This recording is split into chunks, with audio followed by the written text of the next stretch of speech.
Welcome to the Astrophiz podcasts. My name is Brendan O'Brien and we'd like to acknowledge Australia's first astronomers, the Aboriginal and Torres Strait Islander people, the traditional owners and custodians of the land we are on. This episode is produced on Yorta Yorta and Pangrang country. Right now I have an amazing guest to introduce to you.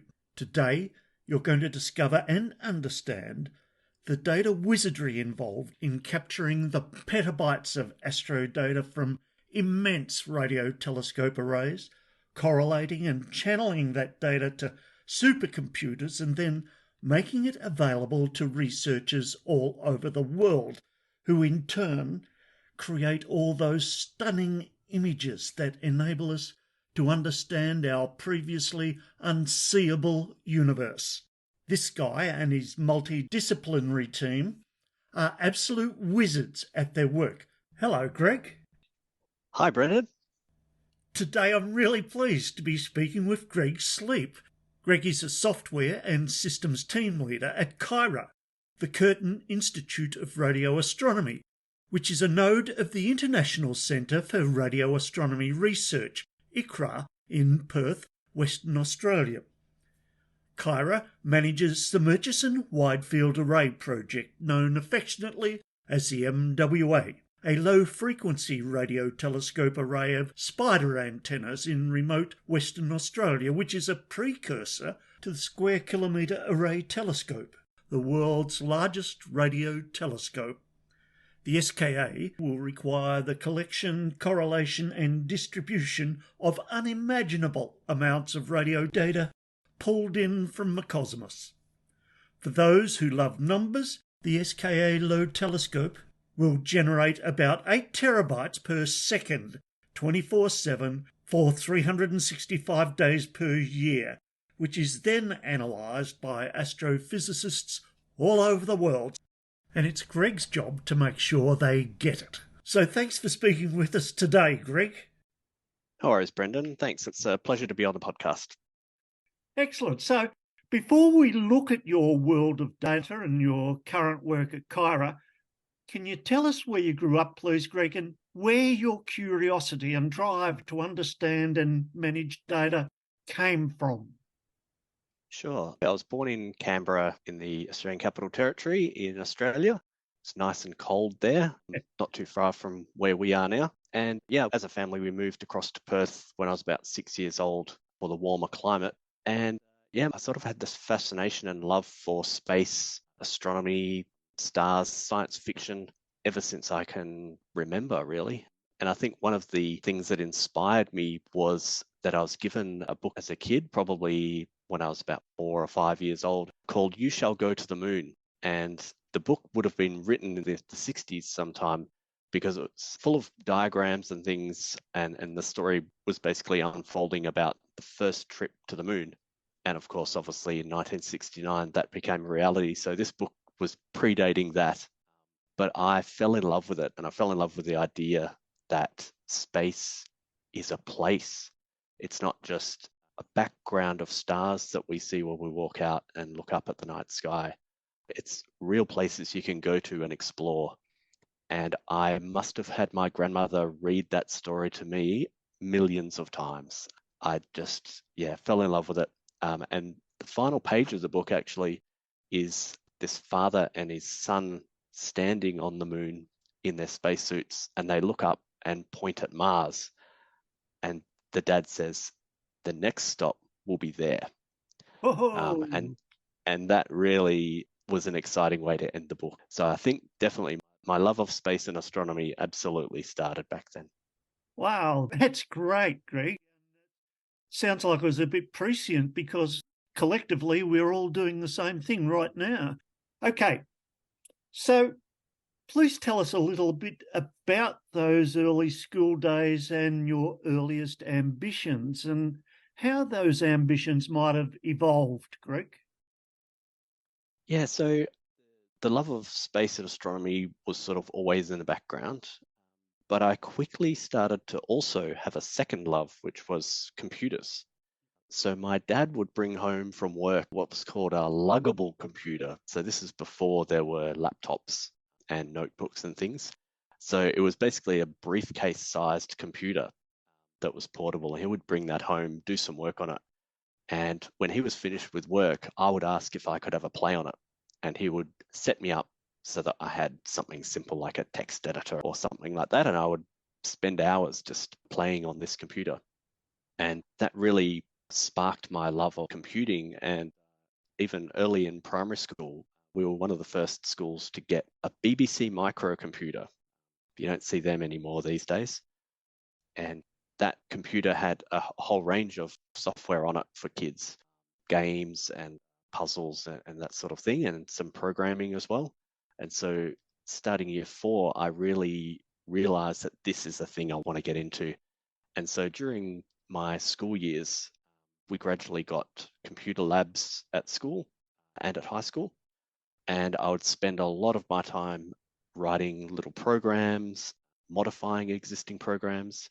When I finally got a computer at home, which was an Amstrad, that's another brand you don't hear of anymore, I would get my mum and dad to buy me computer magazines that had listings of programs in there, and you would actually sit there and type them out into the computer and then run them, and it would be like a game of solitaire or Pac-Man or something like that.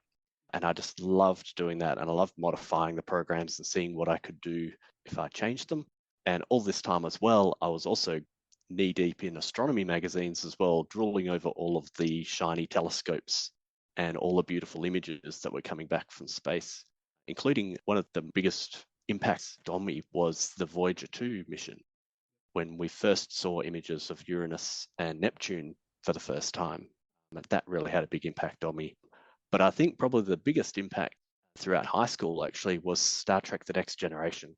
I'm a big sci-fi nerd and have always been, but when Star Trek: Next Generation came on the little screen, I think it honestly changed my life. It really changed the way I thought about what science is and what engineering is. Star Trek upheld all these values of what it is to be a good person, what it is to actually be in a society that values knowledge and intelligence. And of course, they're exploring the stars in spaceships and shooting phasers everywhere. So what was there not to like, really? Fantastic. I share quite a few of those experiences. For me, I think my favourite is Blake 7 and a computer known as ORAC. But let's go on with your career. After school, you completed your Bachelor of Commerce with a focus on IT at the Curtin Business School in Perth, Western Australia. And some years later, you did your Master's in Astronomy at James Cook University in Townsville up in Queensland, right up on the other side of Australia, 5,000 kilometres away. But before we talk about that, would you like to mention some of the people or circumstances that influenced your shift from the world of business to astronomy? Yeah, sure thing. So when I got out of university, I'd really gone fully into the IT side of my passions. And at the time, I thought that that was really the only place I could take it. So going into corporate IT and working as a software developer would be the only way that I could actually exercise that passion. And I didn't think there was any chance of me getting any job in astronomy since I wasn't an astronomer. And I didn't realize that there were all these careers possible that didn't actually require you to be an astronomer, but you could work within the field. Yep. So initially, I didn't make that connection. But in the early 2000s, there was more and more information about the Square Kilometre Array project, which Australia was bidding to host. Yep. And that got me thinking that if I did want to start to combine my love of IT with my love of astronomy, then I'd need to actually do something to separate myself from the average applicant. So I realized more and more that modern astronomy is data-based astronomy and computing-based astronomy. Yep. So to get my foot in the door, I thought, well, what's better than combining IT and astronomy by getting some sort of qualification in astronomy? Yep. So I found the astronomy master's course, and James Cook Uni was where I finished, but I actually started at University of Western Sydney. The course started there, and then we transferred. So doing the Masters in Astronomy was a way to get my foot in the door and to be noticed when there are a bunch of resumes out there for some sort of computing job for the SKA, for example. And having that Master of Astronomy, I thought would actually help me quite a bit. Interestingly enough, the course was external. And so it was fully online while I was working full time, but I loved every minute of it. Because my passion in astronomy had been very, I guess, surface level, I hadn't really dug into it too much, and I never really did the high level maths and physics at high school. So for me, this course was brilliant. It was a master's by coursework, and we covered everything from particle physics, the electromagnetic spectrum, planetary science, stellar evolution, galactic evolution, cosmology, quantum mechanics, just the whole gamut. And I learnt so much, and I actually kind of kicked myself for not taking the physics and maths in high school and actually pursuing maybe a more direct astronomy career. Yep. And the interesting thing is that at the time, so this is back I graduated in 2005, the funny part of that course was that there was only a small portion of the syllabus devoted to radio astronomy. So radio astronomy was still quite a niche field, I guess, within Australia at that time. Obviously, there were some prominent radio astronomy observatories operating, for example, like Parkes. But in this course, it was mainly focused on optical astronomy. But I am very glad I did it. And it really made me more determined to try to find my way in and get an astronomy job.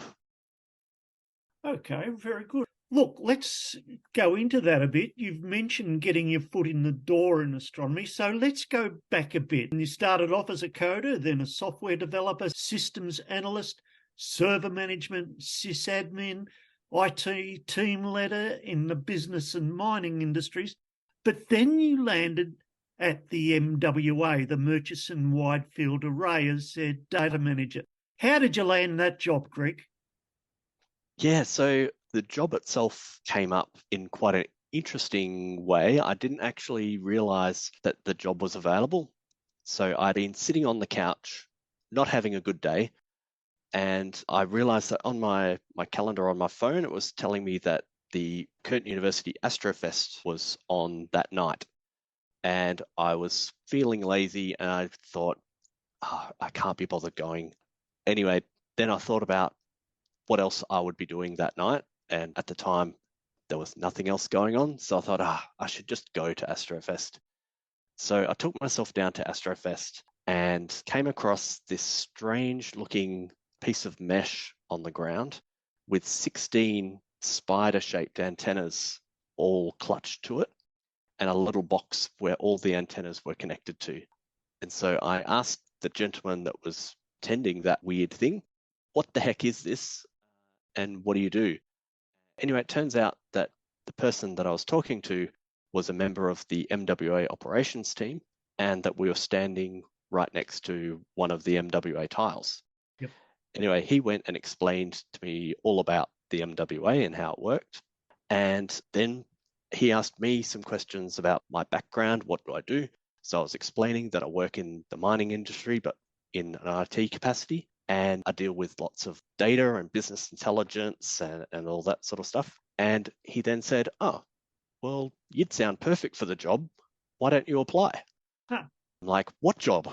So he then pointed me to the relevant job ad on the Curtin University website, and I applied, and that's how I ended up here in the MWA operations team. Yeah, that's a great story. Okay, so you started off as their data manager, and to me that sounds like an oversimplification of your role that you had there originally, because I looked at your CV and the job involved software engineering, network admin, server admin, procurement, deployment, the management of CIRA's IT system, all with the purpose of supporting various large-scale big data radio astronomy instruments. Now, I'm pretty sure you didn't spend all your time wrangling a keyboard, Greg. Would you like to remind our listeners about what the MWA is? And you just mentioned the spiders. What did it look like out on site when you went there for the first time and you visited? Was that in what, 2015, 2016? Yeah, so I think my first trip up to where the MWA is, which is the Murchison Radio Astronomy Observatory, or shortened to the MRO, which has recently received a name from the Whadjuk people of Inyari Mana Ilgari Bundara, which means sharing the sky and stars. Oh, that's cool. So that's the site where it's located. So it's about 3.5 hours drive northeast of Geraldton.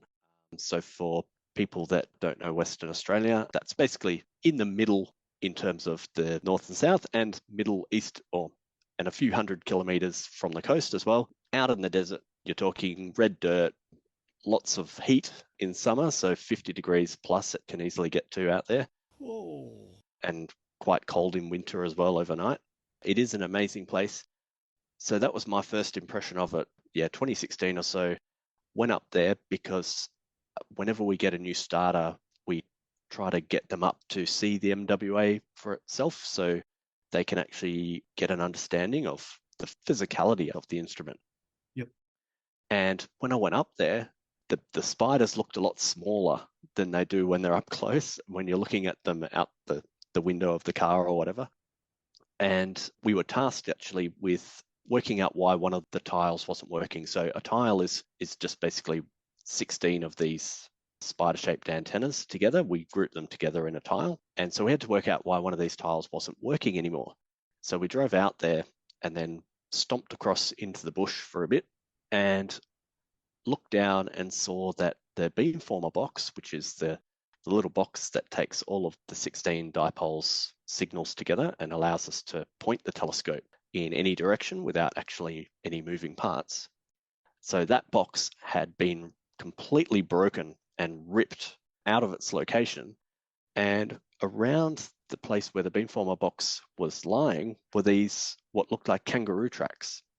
So we surmised that a random kangaroo had just hopped along, got its foot or leg caught in the cables, and because they're powerful creatures, just ripped them out and went off on its merry way. Okay, Greg. Look, can you just paint the picture of what is the MWA, the Murchison Wide Field Array? So the MWA, which also, by the way, has a Whadjuk name, which is Gurgle Manu, which means the ear that listens to the sky, which I think is super cool. Yeah. It's a low frequency radio telescope. So that means that we're looking for radio waves, or we're sensitive to radio waves that are in the meter scale. So you're looking at sort of 1 meter, 2 meters long in wavelength. Yep. And we have 144 of those tiles that I mentioned before. We actually have 256 deployed, but we can only use 144 at a time. And that's a limitation of the number of receivers we have. So the receivers, we currently have 18 deployed, and they're very specialized, quite expensive bits of equipment. And the job of those is to take the signals coming in from 8 of the tiles, and then they digitize that and split it into lots of little frequency channels. In fact, 256 of them. The astronomer that is currently operating the telescope selects 24 of those 256, and we throw the rest away.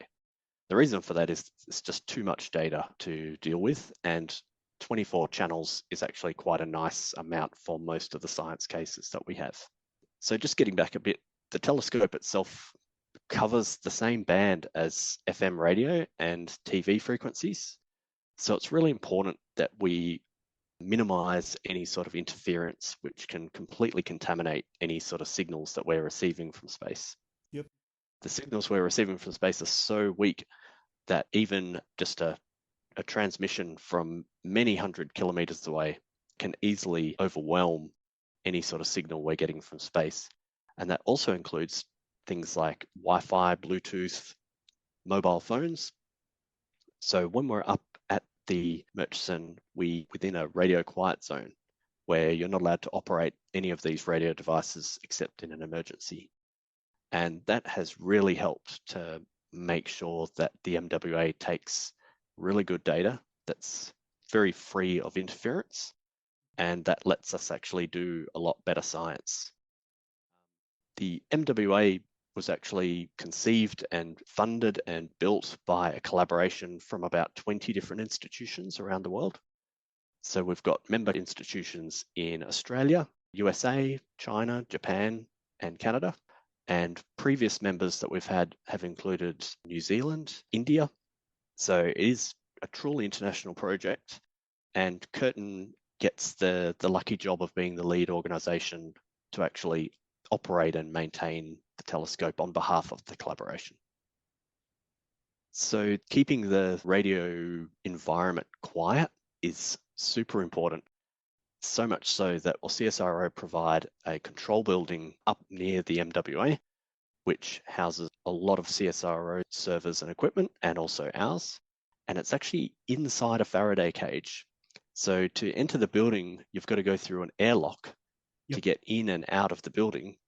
And that's basically you going in and out of the Faraday cage, which basically blocks any stray radio transmissions from going outside of that room. And it's probably important to mention as well that the MRO actually is not just for the MWA, of course. The CSIRO, which is the Australian government's science agency, they have their own telescope up there called ASCAP, which is the Australian SKA Pathfinder. It's basically made of 36 dishes, and they are also a radio telescope as well, but they're operating at a different frequency than us. So they're at higher sort of frequencies, and we're in the low frequency end. There's also EDGES, which is a little instrument. It's actually quite modest looking, but its job is to look for the cosmic dawn, and that's operated by Arizona State University. And of course, the Murchison Radio Astronomy Observatory is also the home to the future SKA low as well. So you have this one location, it's radio quiet, and we've got all these instruments up there taking advantage of the beautiful remoteness of the location. The other thing that I did notice when I first went up there was all the different flora and fauna up there. Kangaroos, as we've mentioned, there's wedge-tailed eagles, ants, snakes, bungaras, which are monitor lizards. And of course, it's very hot and dusty, but still, it's an amazing place. And every chance that I get to go up there, I take it, even though most of the time I'm working inside the control building, installing servers and plugging in cables and things like that, but it's still just an amazing experience. Cool. Fantastic. And can you mention some of the science that's happening, that's coming out of the MWA? Yeah, so the MWA is quite a versatile instrument. It's got quite a wide field of view, and we can actually process or analyze data in many different ways. And so that allows us to do a lot of different science. Some of the primary science that the MWA was intended for is searching for the signal of the Epoch of Reionization. And this is where I'm not an astronomer and probably can't explain it very well, but effectively it's the light from the first stars in the universe. So we're talking 13 billion years ago, which, because they were emitted back that long ago, the universe has expanded since then. And as the universe expands over those 13.7 billion years, it's actually redshifted the light from the visible spectrum down into the radio spectrum. So the wavelengths of light have actually expanded. And when you're talking wavelengths that are in the meter, 2 meter range, that's right bang where we're sensitive to with the MWA. So the MWA is actually a really good Epoch of Reionization machine. Fantastic, Greg. Does the MWA see black holes? Yeah, Brendan. So the MWA is really good at detecting the radio jets that get emitted from supermassive black holes at the heart of most galaxies. They come out as big streaming jets sort of above and below. And that's something that we're really good at detecting. And in fact, a lot of the sources that MWA detects as part of the GLEAM survey are actually the jets coming out of the supermassive black holes at the heart of galaxies. But the MWA also does a whole heap of other science as well, including detecting supernova remnants. There's also transients, so that's like pulsars and fast radio bursts. The fast radio bursts is quite a new area for the MWA, and we haven't had any detections yet, but we've had a program of searching for them, and we've been able to put some limits on what the FRBs would look like through the MWA. Yep. And there's also lots of studies going on with the sun. The sun is a big emitter of radio waves, believe it or not. Yep. And the ionosphere as well. So we can detect plasma tubes that are in the Earth's ionosphere with the MWA. Cool. And there's also a fledgling SETI search going on, which uses basically a copy of the MWA data. So when the MWA is observing any other source, a copy of that data goes into a special set of machines which run some SETI pipelines, which look for any sort of signals or anything that might be of interest coming from advanced civilizations. They're called technosignatures. And I've been working with the team on that one. So that's been quite an exciting thing to work on. And MWA is also doing some space situational awareness. So the really interesting thing is that if you have a radio transmitter, a powerful one, say in the local town of Geraldton, which is about 350 kilometers away, that transmitter is transmitting in all directions, including up. So when you have any sort of satellite or, let's say, some space debris from a rocket that has been spent in orbit, any sort of debris like that, these radio waves will actually bounce off those pieces of debris, and we can detect that with the MWA. Cool. And so that allows us to effectively monitor the sky for space junk, which is becoming an increasingly massive problem for launch operators and satellite operators in being able to find a bit of orbit that isn't contaminated with space junk that could potentially damage or destroy spacecraft. So I guess that's a pretty good roundup of all the science. The MWA does surveys as well, so that's where you basically point at all of the sky that you have access to, which for the MWA is most of the southern sky and a little bit of the northern sky. And so one of the surveys there that I mentioned before was GLEAM. That's probably been the biggest survey for MWA and the most used by other astronomers. But there's work going on a thing called the SMART survey, which is basically a southern sky survey of all the pulsars.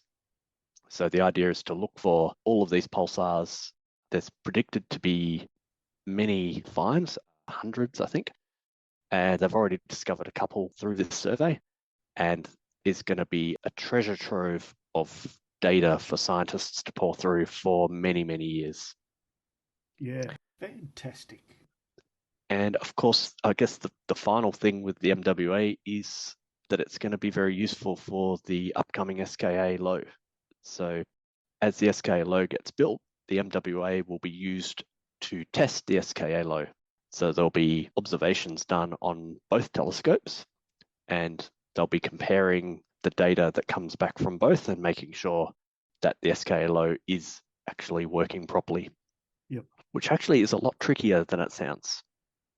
Thanks, Greg. Yeah, GLEAM is a fantastic survey. The imagery that's come out of GLEAM is just beautiful. If people want to go and have a look at that, just look up some GLEAM images. You'll be blown away. Now, Greg, in previous episodes, we've interviewed many ICRAR scientists who have used your data from the MWA and from ASCAP arrays to make some beautiful scientific discoveries. We've talked with Phil Edwards, with Melanie Johnson-Hollett, Stephen Tingay, and Natasha Hurley-Walker, and there's other scientists there who are leading the MWA and the ASCAP projects, and even your colleague, you've got an engineer, Mia Walker. If people want to go back and listen to that episode, Mia does a fantastic job. And so many of our listeners will have some background knowledge of your data collecting instruments, but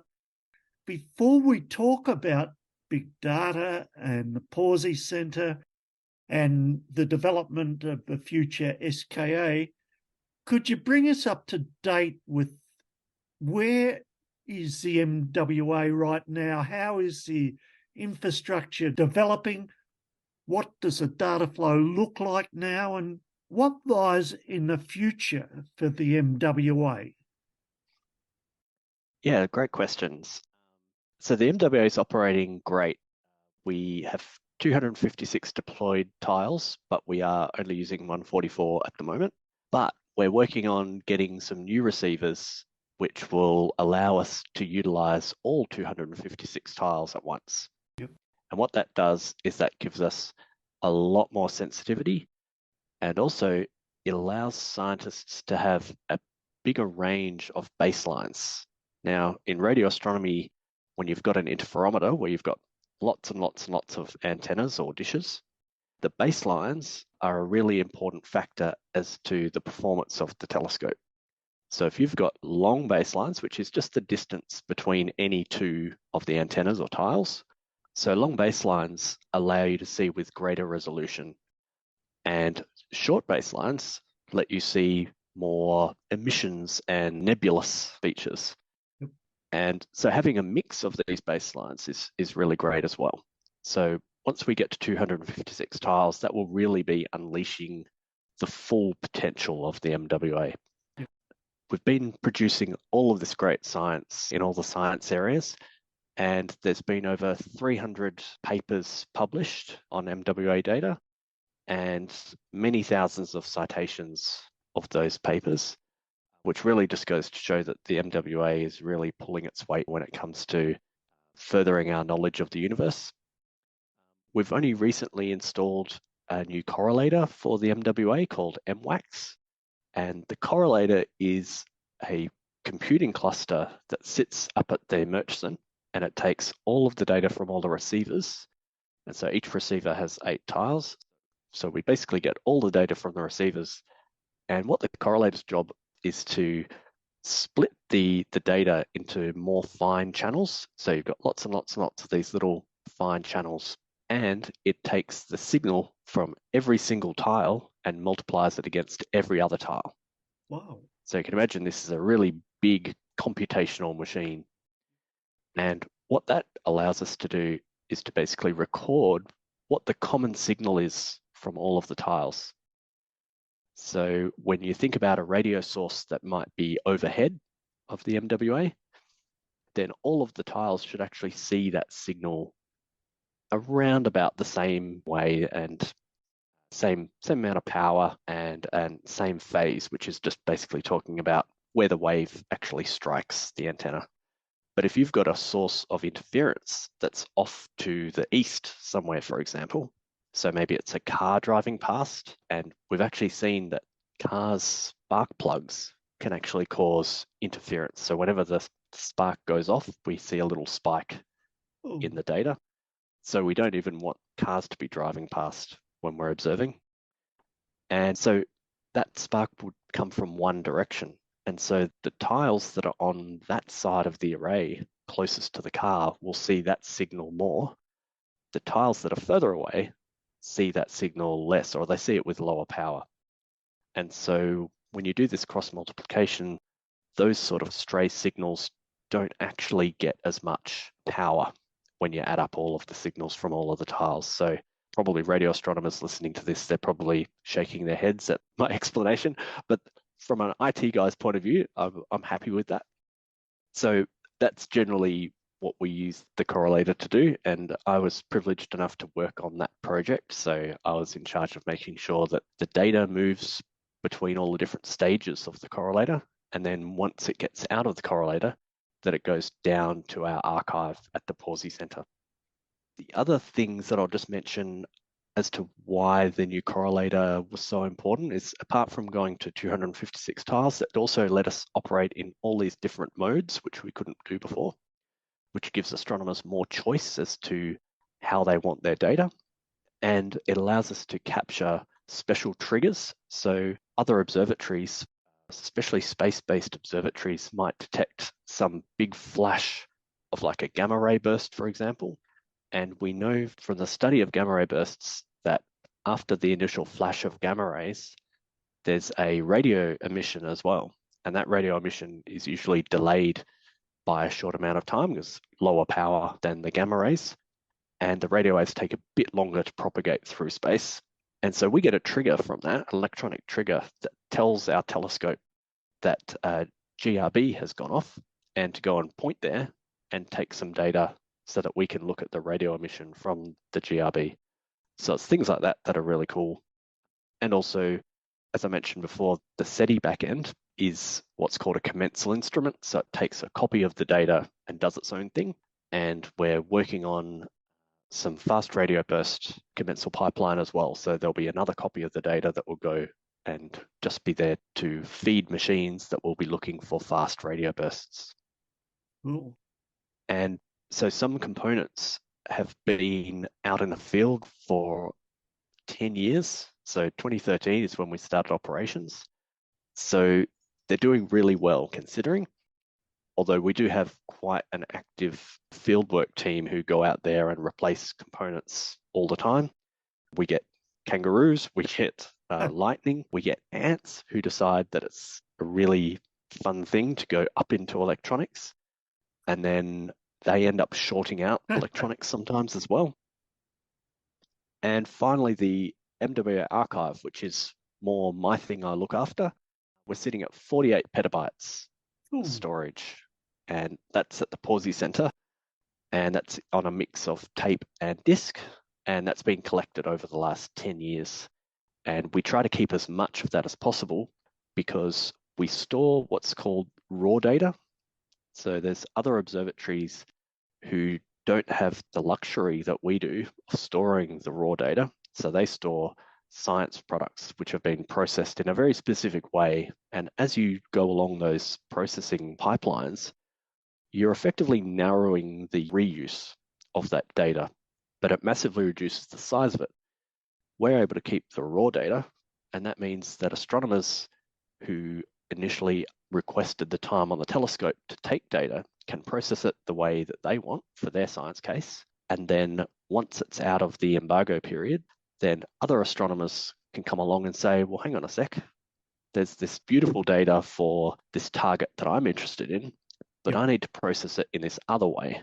And they can go off and do that. And in fact, one of our researchers is leading a team, Natasha Hurley-Walker. She's leading a team that is looking for transients in the MWA archive.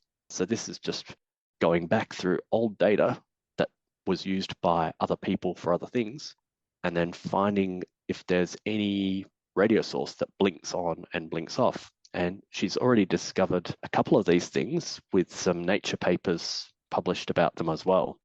And there's still a bit of a mystery because these things blink on and off with strange periods that don't sort of conform to the current menagerie of things that could be producing them, like pulsars, magnetars, and other things. Whoa. So that's pretty exciting stuff. Sensational, beautiful science. Well, the MWA has certainly stamped itself in the world of science. Look, in your role as CIRA software and systems team leader, I know that you don't specifically work for the Square Kilometre Array, but can I ask a couple of questions about the future developments there of the SKA? What were the big lessons that you've learnt in the development of the MWA that are going to guide the work in getting the SKA data systems online? And secondly, I believe the contracts have been awarded and construction of SKA Low has begun out on that remote site in the desert and scrubland. And do you know what the construction timeline is and when can we expect the first science data to flow into the SKA? Sure. So in terms of the lessons learnt, I guess there's many, and they range all the way from the physicality of the Murchison and the harsh environment, and how to make equipment that can stand the test of time and to withstand the elements that are out there. One thing I hadn't mentioned before is that as well as all the heat and the dry and the dust, we also get floods up there too. So when it rains, the rain has nowhere to go and the ground is very hard. So it just ends up forming these river channels that run through. And so our equipment needs to be able to withstand all of that as well. So that's probably one of the big lessons. And it's one of the lessons that CIRA has been working with the design team on what's called the AAVS, which is the Aperture Array Verification System. Yep. So it's one of the pre-construction tasks of the SKA. And so CIRA engineers have been working with a group of Italian engineers to design what the SKA low antennas will look like and some of the field electronics. And all of that stuff is stuff that they've been taking into account and learning from us and going out there with our group to experience those harsh conditions. Aside from that, in terms of the data challenge and the processing and computing challenge, the SKA scale is a huge jump up from the likes of the MWA. MWA is big enough and keeps us very busy, but SKA is another whole level altogether. So one of the lessons we've found with managing the MWA data with quite modest hardware, I guess, if you can divide and conquer, then the job is much easier. Yep. So instead of building one big computer, split the job up so that it can run on lots of smaller computers. So for example, our correlator that's up at the MWA, MWAX, it consists of 24 servers, each with lots of RAM, lots of disks, and GPUs. So that's graphical processor units, which you might find in your home computer. These ones are data center grade ones. And we process those 24 channels I spoke about. Each channel goes into a different server. So that way we didn't need to build one massive computer that could handle 24 channels. We build 24 computers that can handle one channel each. And so that for us was one of the ways that we can manage with this huge flow of data. The other thing that we've learned, and I think this is pretty common with big data projects, is that you try to keep your processing and your code near the data. Like, don't try to move the data to where you can process it because it's just too big, and the infrastructure to move petabyte scale data sets is just not there. We, for example, have a 100 gigabit link that goes from the MWA down into the Pawsey Center.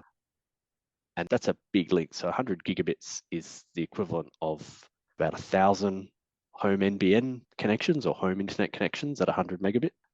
So that's a big connection there. And that is nowhere near enough for the SKA data.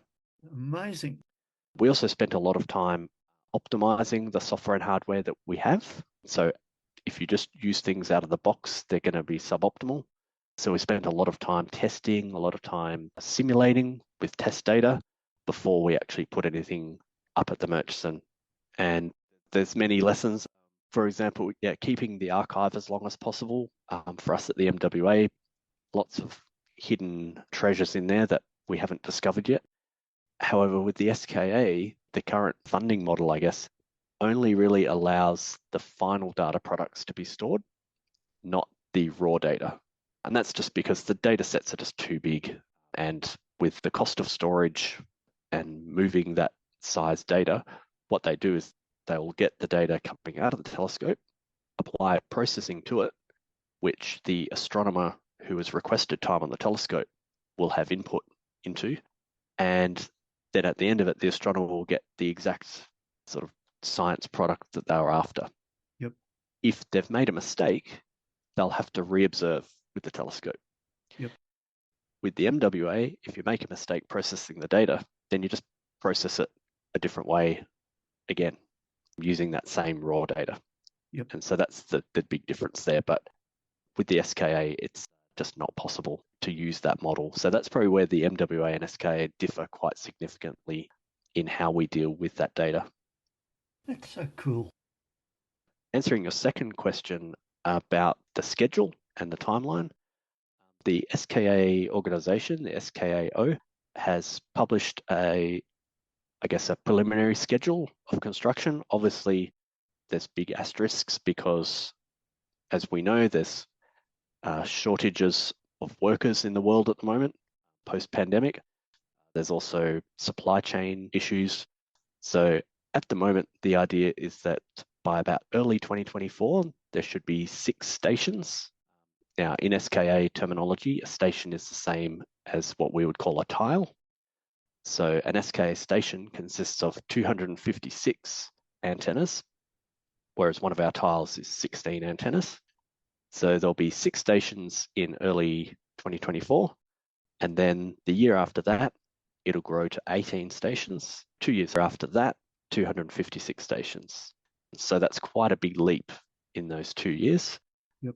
And the current plan is that by late 2027, all the stations should be deployed, which will be the full SKA low phase 1 array.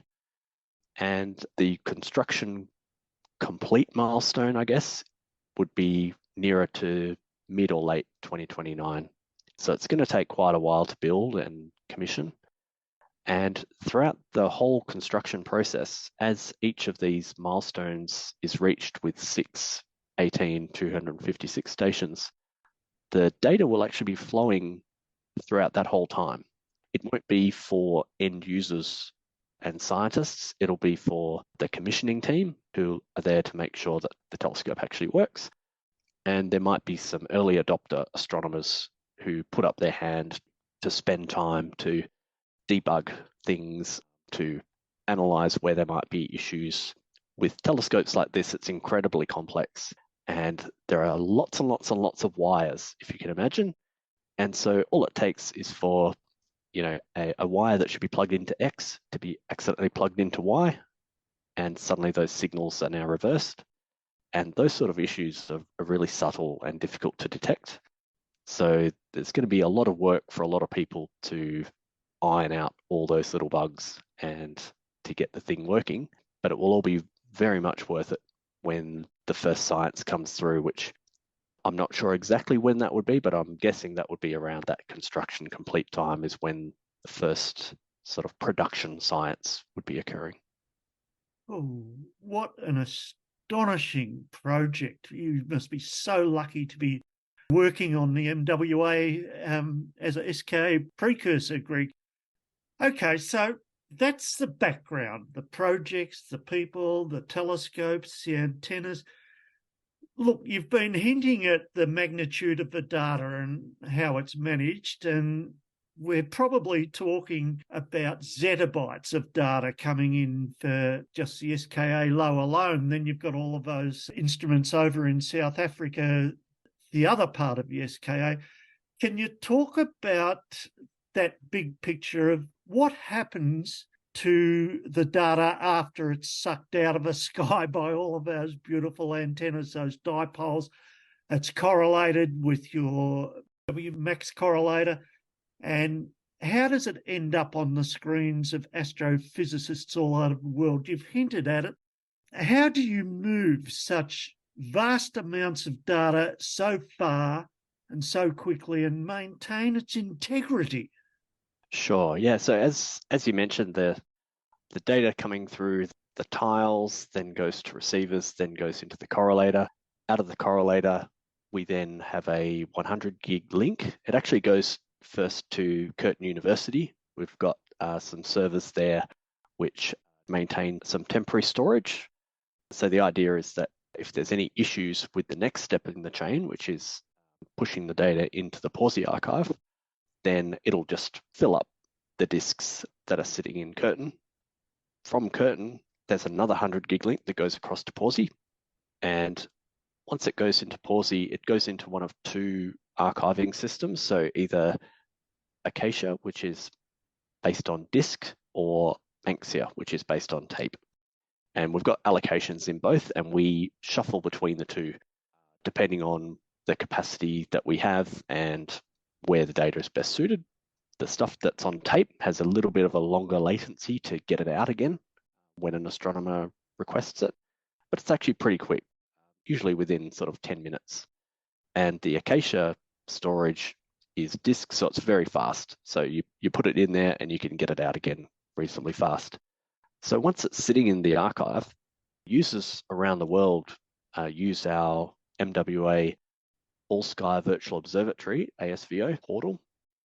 And that portal is a web-based interface. And we also have command line interface as well for people that love to do the command line stuff and not anything on the web. And that allows users to select or to find the data first, and then to go and download the data. And optionally, we can do some kind of pre-processing steps to it. So the sort of things that the astronomer will have to do, because it is raw data, we have to pre-process it, and we can do it for them, or they can do it themselves. And they do it using supercomputers generally. The data, even at the MWA level, is too big for users to process on their own laptops or on their own desktop. Yep. So Pawsey have various supercomputers available. So there's Garawala, which is the MWA sort of dedicated one, and there's also Photonics as well. But we have users all around the world. So for the users that work on the Pawsey systems, the data doesn't actually move very far to get to them. And that's actually really great. So that's keeping that concept of keep the code near the data, or keep the data near the code. So users that are using Pawsey systems have this benefit of the fact that they're doing their analysis on computers that are right next to the data.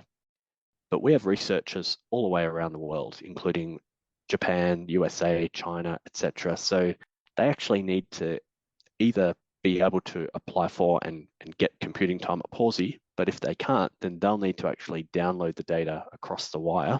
And depending on the internet connections between Pawsey and their supercomputer, that can be either really nice or really painful, depending on their institution and the bandwidth that they have available to them. But we've found that even like a sort of a regular data set for MWA that has been pre-processed, which means it's also been reduced a bit, ends up around the 100 to 300 gigabytes. And we've found that most of the institutions that work with MWA data have reasonably high bandwidth internet connections, which means that they can download that size of data in hours, not days. Yep. Which helps. And I guess this is the contrast between MWA and SKA. So that's sort of how the MWA astronomers get their data and then process it. So they work on a supercomputer that does it.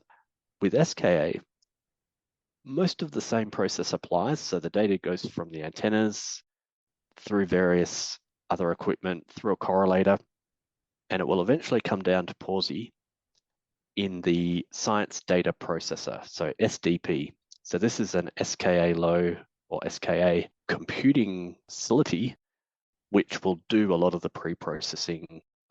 It will also do some actual processing. So it will actually go and create images, for example, or spectra or image cubes, various other products that the scientists use.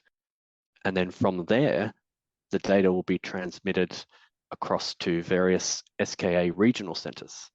So the budget for the SKA project itself did not include money to fund the final step of processing the data for astronomers. Oh. So all of the member countries are having to put up their own money and funding to build these SKA regional centers that will both house the data and process the data for astronomers.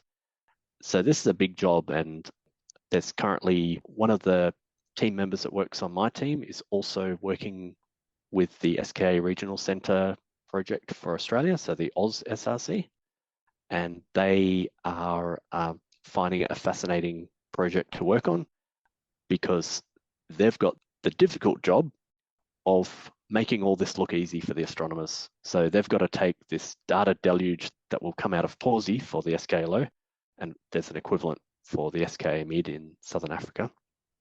So they've got to take this data deluge and process the data and basically run a supercomputing facility and design how the software will work, how users will interact with the system.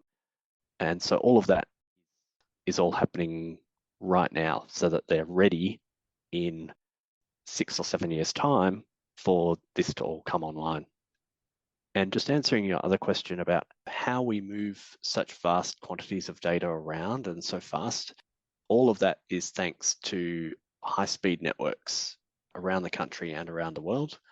So within Australia, AARNet is the provider of educational research networks, and they've basically built an 800-kilometre fibre link between the Murchison and Perth, and that's where we send all of our data. The link has actually been built specifically to have capacity for the SKA.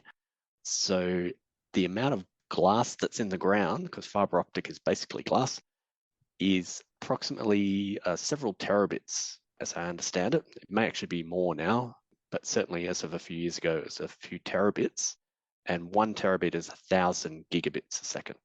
Whoa. We only use a small fraction of that, so we just use the 100 gigabits. But yeah, the SKA load will need all of the bandwidth it can get to get the data down to Pawsey. The other thing we do is we ensure that we haven't lost any data by taking checksums of the data as soon as we produce it. And a checksum is a mathematical computation done to the data that you can use to then read back the data and recompute the checksum. And if any single bit of the data has changed, the checksum will be different.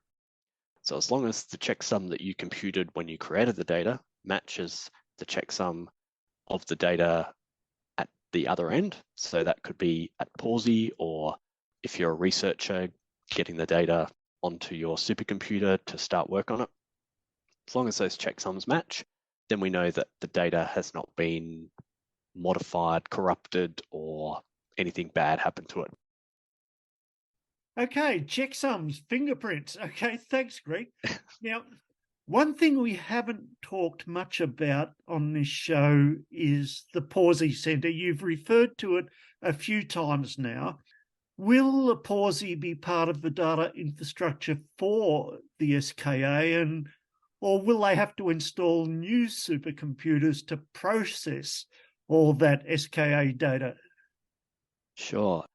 Yes, so Pawsey will be a key element of the SKA low process. Pawsey has been a long-time partner and supporter of the MWA. In fact, we sort of say that we grew up together. So the Pawsey Supercomputer Centre started around the same time as the MWA began, and the MWA gradually ramped up the amount of data that goes through Pawsey as Pawsey was upgrading its systems to handle that data. So over time, we've sort of both grown together, and they've been such a great supporter of the MWA and basically allowed MWA to maintain this massive archive, which of course bears dividends with researchers being able to access that archive and make discoveries.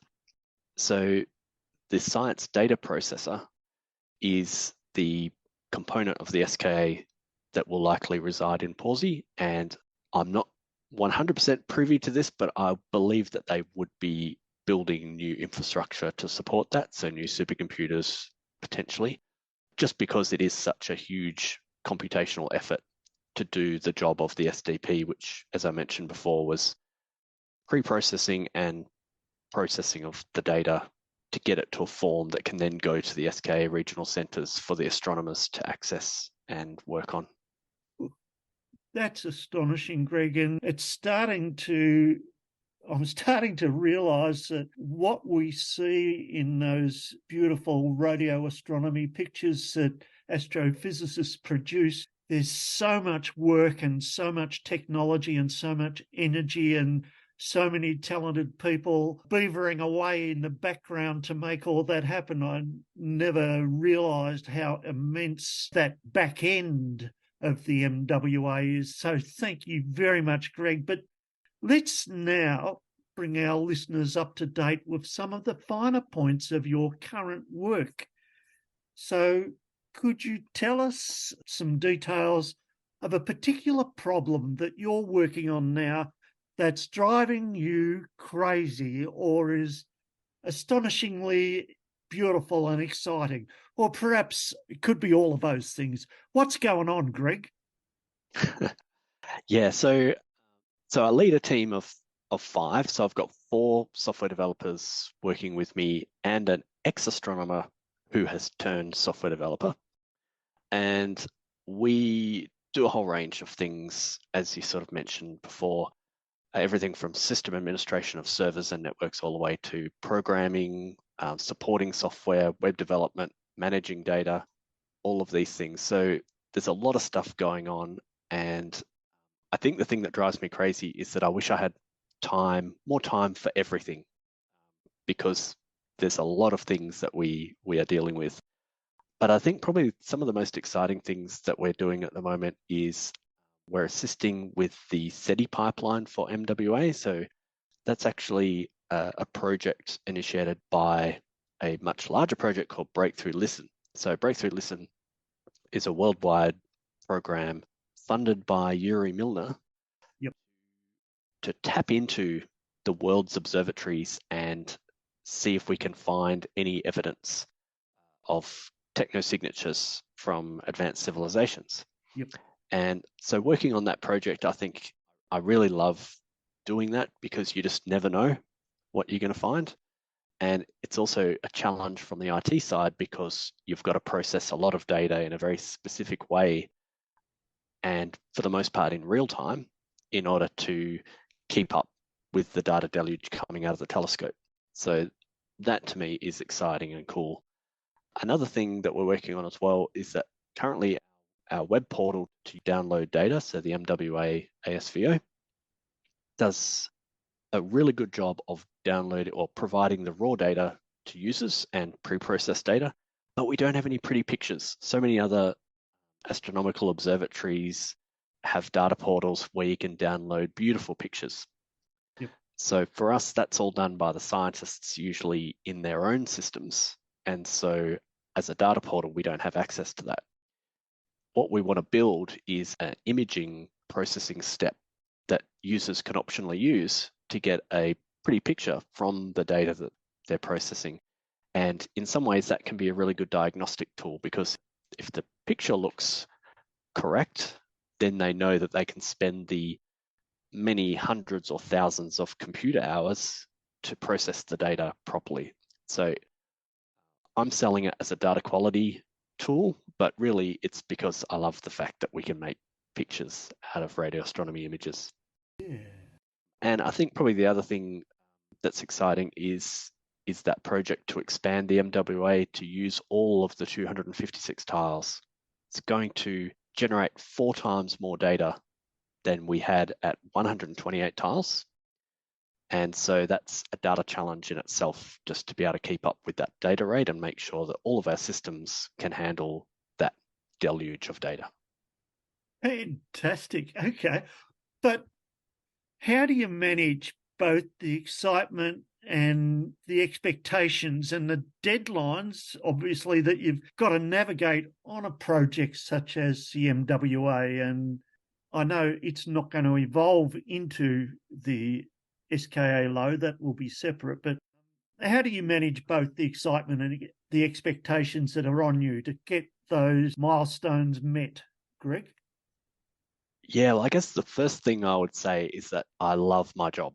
So although there can be some time pressures sometimes and maybe a feeling of having a big load of work, I rarely feel stressed as such.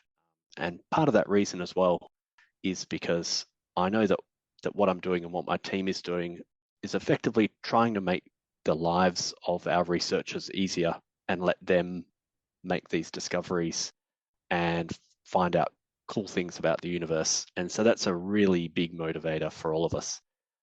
I think another thing that helps is the fact that the work that my team does specifically, we're a small team, but we've actually got a whole bunch of people that help us in innumerable ways. So, for example, the Pawsey Centre, as I mentioned, without them hosting the data, we wouldn't have an archive. And also the supercomputers as well for the scientists to process their data on. ARNet transports the data. Curtin IT help us a lot. So we have a lot of our servers, so web servers and databases and things are hosted in Amazon Web Services. And Curtin IT help us manage those. And of course, we've got this massive collaboration of, I think the number is about 270 members at the moment of the MWA collaboration, who all have various skills in various things. That they're not just astronomers. All of them have talents in computing, programming, and all sorts of things which help us. And we also have a really great management team that help take a lot of the admin off us so that we can get on with the job and do the technical things that we're asked to do. Fantastic. Yeah, I'm beginning to see what a huge enterprise the MWA is. Okay. Look, back to you as a person, Greg. We've talked about your roles, your responsibilities, about the nature of that beautiful science instrument, the MWA. I saw that you've got an interest also in astrophotography, and we're lucky to have such dark skies way out there in Whadjarri country and right here near Wangaratta. I think we're both on Yorta Yorta and Pangarang country. How's the astrophotography going? It's going great. I love it. I haven't had much time recently, so I'm the proud father of a 15-month-old baby girl, Harriet. Lovely name. And she keeps us very busy at the moment. So we've also had very cloudy skies here recently too. So I haven't had a chance to grab the scope out for a while, but I currently have an 8-inch Schmidt-Cassegrain telescope and a 73mm refractor. And those two basically work in concert to allow me to get nice wide field images, so nebulae, for example. And the 8-inch Schmidt-Cassegrain telescope is really good for planetary stuff, Jupiter, Saturn, Mars, the Moon, and also for the smaller targets like galaxies.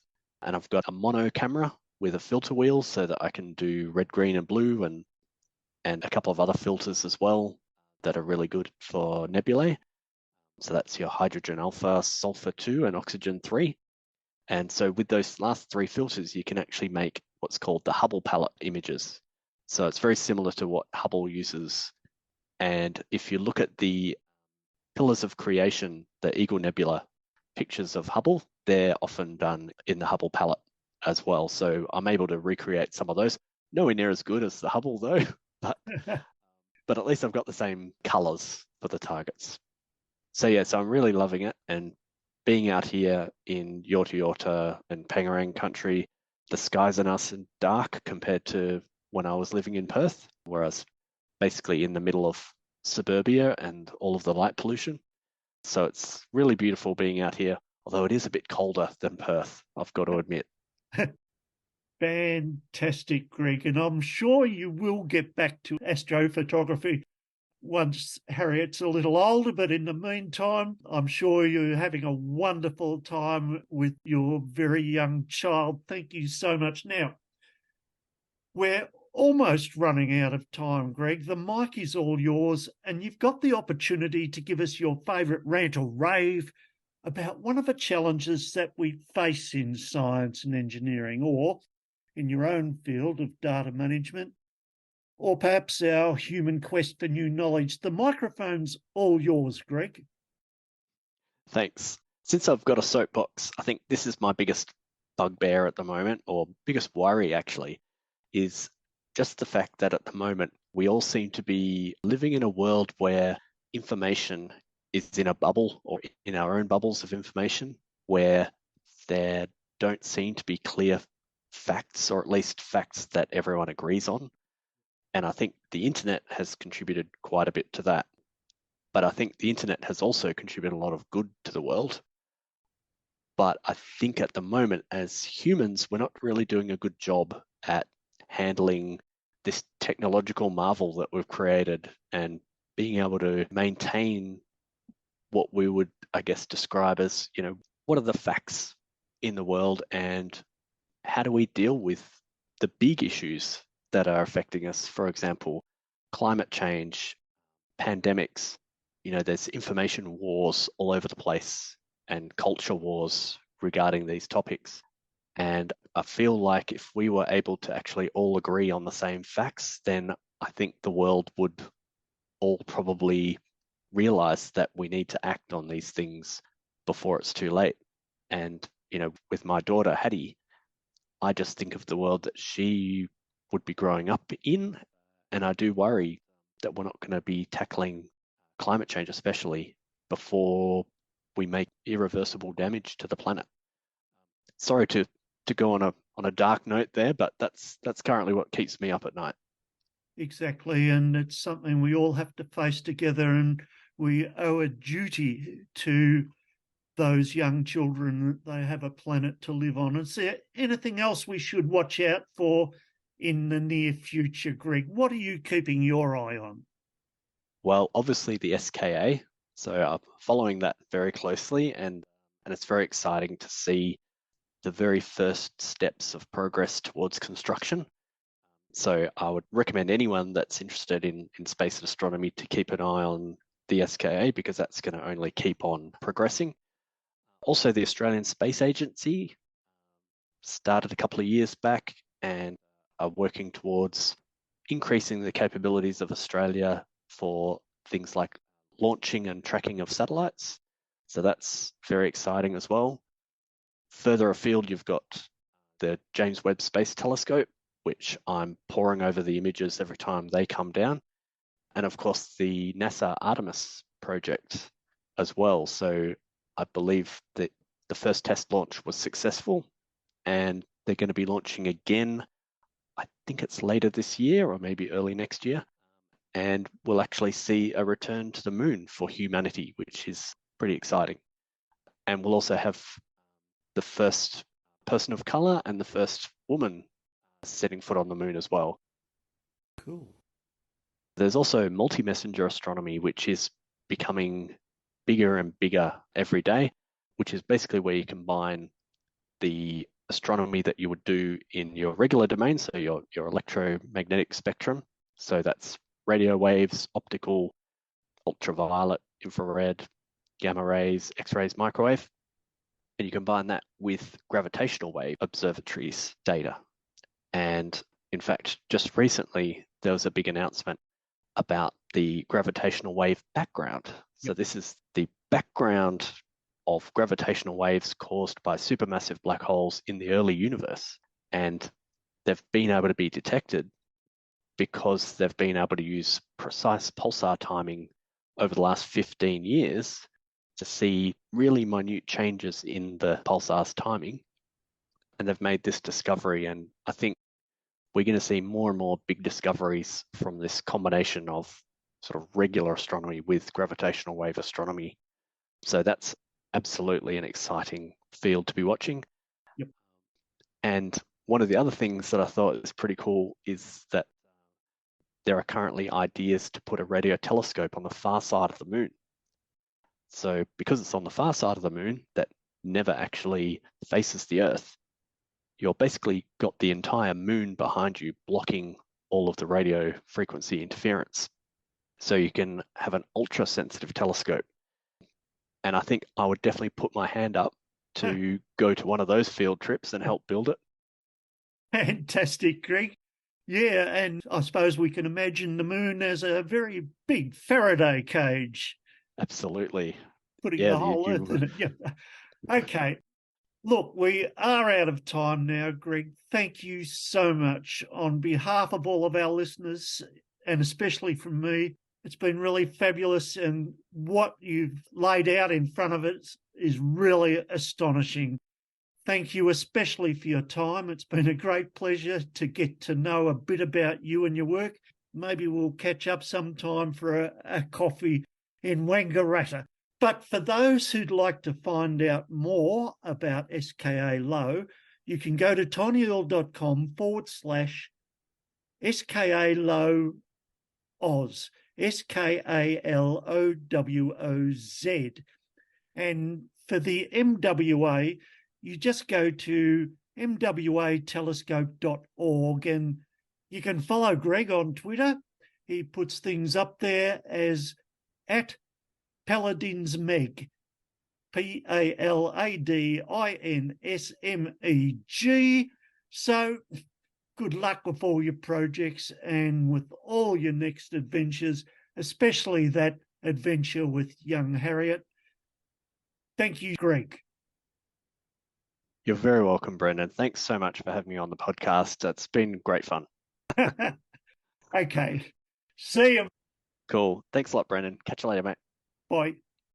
And remember, Astrophiz is free and ad-free, and we always recommend that you check out Dr. Ian Musgrave's Astro blog and Southern Skywatch websites.